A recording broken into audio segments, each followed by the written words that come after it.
Putri Mayang atau Putri Mayang Sari adalah tokoh legenda masyarakat Dayak Maanyan dan Banjar.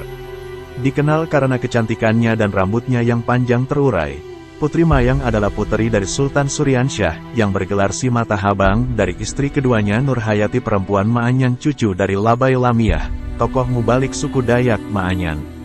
Putri Mayang Sari dilahirkan di Keraton Peristirahatan Kayu Tangi pada tanggal 13 Juni tahun 1858. Bagaimana Putri Mayang bisa menetap di desa Sanggarwasi dan bagaimana ia menjadi saudari angkat Uria Mapas, ada legendanya tersendiri. Pada masa itu pengaruh Kesultanan Banjar meluas di seluruh Kalimantan Selatan dan beberapa wilayah Kalimantan Tengah, salah satunya desa Sanggarwasi. Karena berada di dalam wilayah kekuasaan Banjar, pemimpin desa harus menyetorkan upeti kepada Sultan Banjar dengan pergi ke Istana Sultan. Uria Rinyan, saudara Uria Mapas, berangkat ke Istana Banjar untuk menyetorkan upeti. Namun ia tidak bertemu dengan Sultan Suryansyah, melainkan istrinya. Istri Sultan yang terpesona dengan Uria Rinyan mengajaknya bercengkerama. Ketika pulang tanpa sadar, bau wewangian istri Sultan tercium dari tubuh Uria Rinyan, dan ketika berselisih di jalur sungai dengan Sultan Suryansyah, ia dapat mengenali aroma khas tersebut. Maka sekembalinya di istana berikhtiarlah Sultan untuk membunuh Uria Rinyan. Dengan trik ia memanggil kembali Uria Rinyan lalu membunuhnya.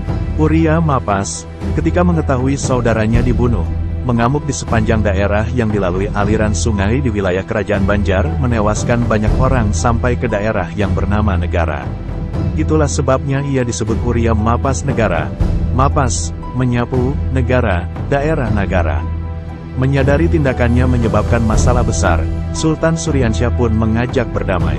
Ia bersedia menebus kesalahannya dengan menyerahkan putrinya Mayang Sari sebagai pengganti Uria Rinyan.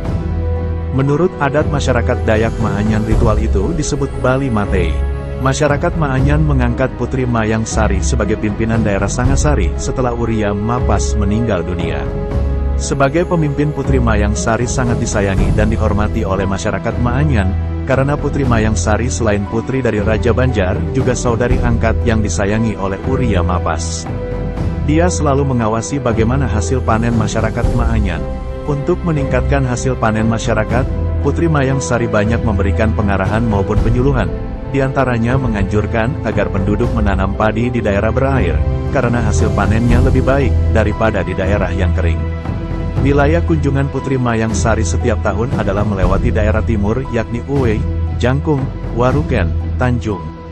Kemudian daerah barat yaitu Tangkan, Serabun, Beto, Dayu, Patai, Harara, dan kembali ke Sangarasi, sekarang dinamai Jaar. Menurut kepercayaan masyarakat Dayak Maanyan, wilayah-wilayah yang dikunjungi Putri Mayang Sari selalu mendapat berkah dan keberuntungan, misalnya pohon buah menjadi berbuah lebat.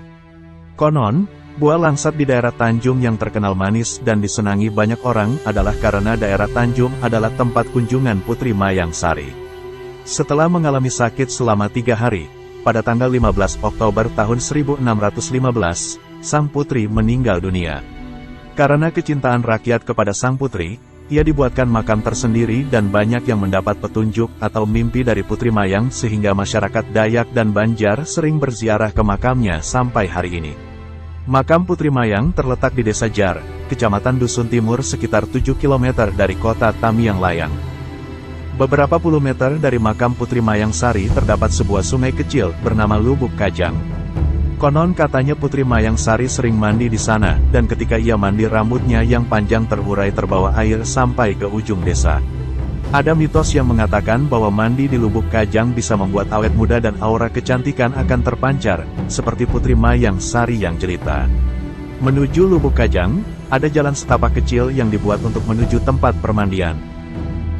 Video dan sound, Rusman Effendi.